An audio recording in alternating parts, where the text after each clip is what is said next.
A smoke signal? Thoughts, Yugiri? In former times, such signals were used to announce the coming of an emissary of peace. In Doma, at least. But could that truly be their intent? Who can say?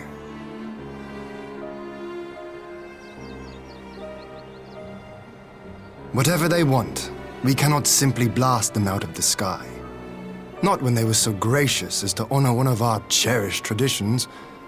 I would not have it said that we Domans want for propriety. Then I shall go and reconnoiter. Nay, that won't be necessary. We will meet them openly. I would welcome this student of Dorman history in person, whomsoever he or she may be.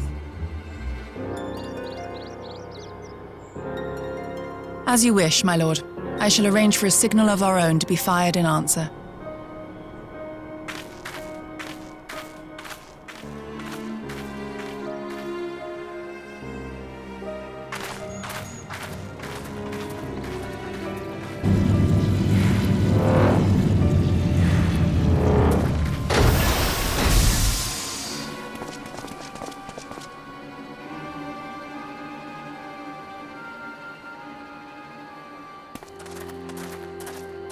Well, that we should be received by the Lord of Doma himself.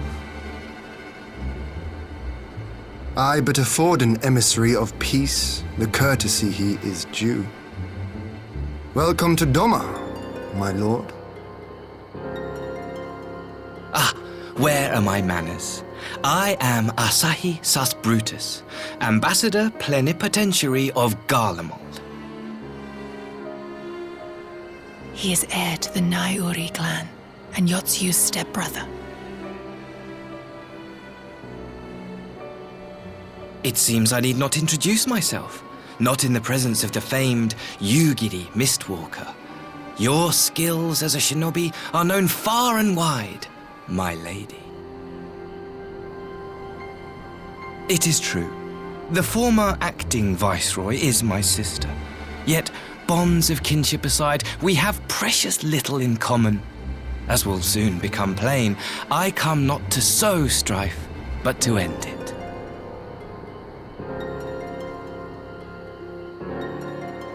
I am of the Populares, a collective which represents the interests of the common man.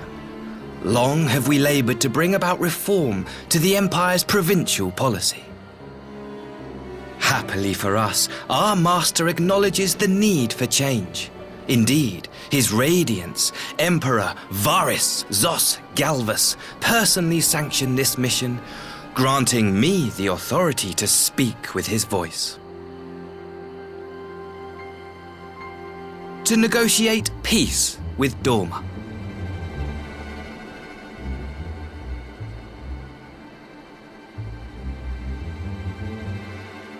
Well then, we have much to discuss. Will you accompany me to my hall? Gladly, my lord.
On behalf of my delegation, I offer you my humblest thanks. Never did I imagine that I would meet the gallant and noble Lord of Dorma himself, nor be welcomed into his magnificent hall. You'll forgive me if we forgo the pleasantries. You say you are come to negotiate peace. Unless I am mistaken, such negotiations are typically conducted between sovereign nations. I was not aware that the Emperor had recognized Dorma's sovereignty. His Radiance has yet to do so, that much is true. Know, however, that he has expressed willingness to cede Dorma to her ancestral masters and treat with her as a friend.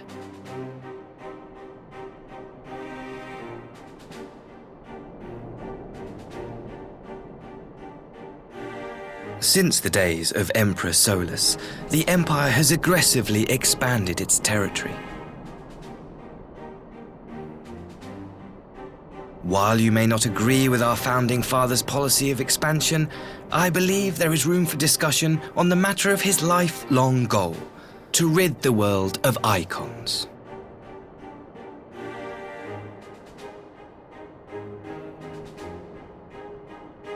Icons are a blight upon this star. They cannot be suffered to exist. This you know as well as we. In his wisdom, Emperor Varus wishes to explore the possibility of an alliance to combat this common threat. On the condition that Dorma renounces summoning and pledges to police the Korgians' practice of it, his Radiance would extend the hand of friendship.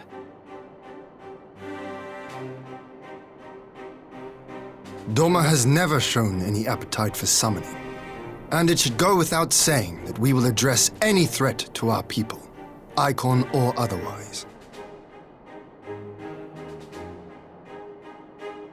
With regard to the Korjin, I must stress that they only resorted to summoning under extreme provocation.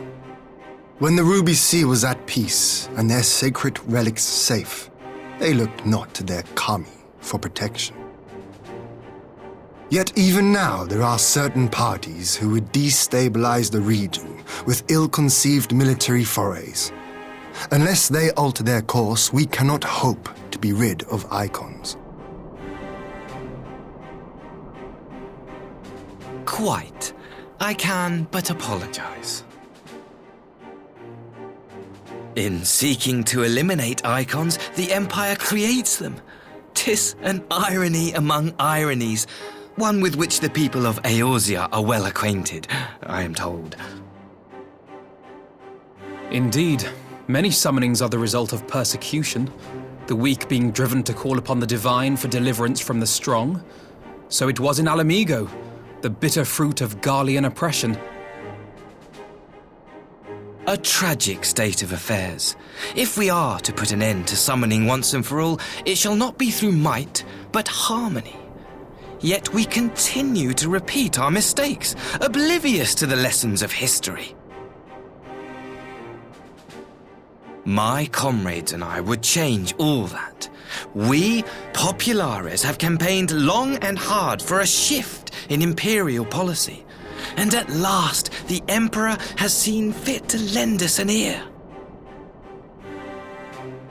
Alas, there is a faction within Garlemald that would obstruct our every attempt at reform. A collection of pure-blooded Garleans who seek to consolidate their own supremacy. The Optimates. Lest you wonder, theirs was the hand that loosed our forces on the Confederacy. 'Twas a regrettable incident, one that flies in the face of everything we believe. And I swear to do all in my power to prevent a reoccurrence. That would be most welcome. But if I may speak plain, if the Empire itself is not of one mind, how can we be certain that any peace we negotiate will be honored? I cannot blame you for doubting us. Indeed, I should find it strange if you did not. And so, in the name of building trust, I would like to make a proposal.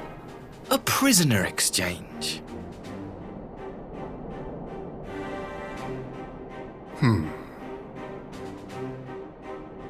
Under Garlean rule, no few Dormans were conscripted into the Imperial army.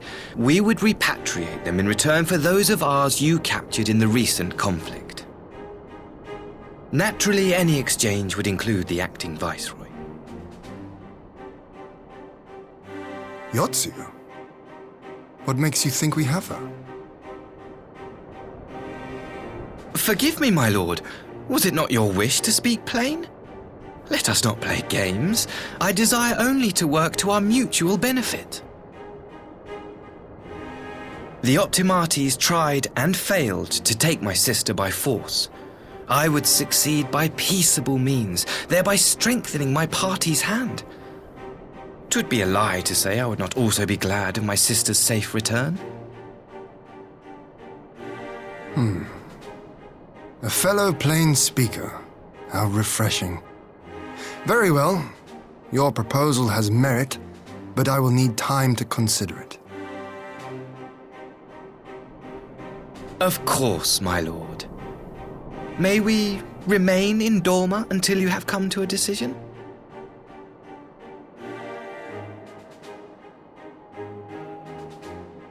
You shall be our honored guests.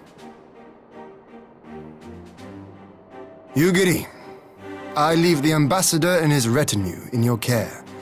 See that they are well looked after.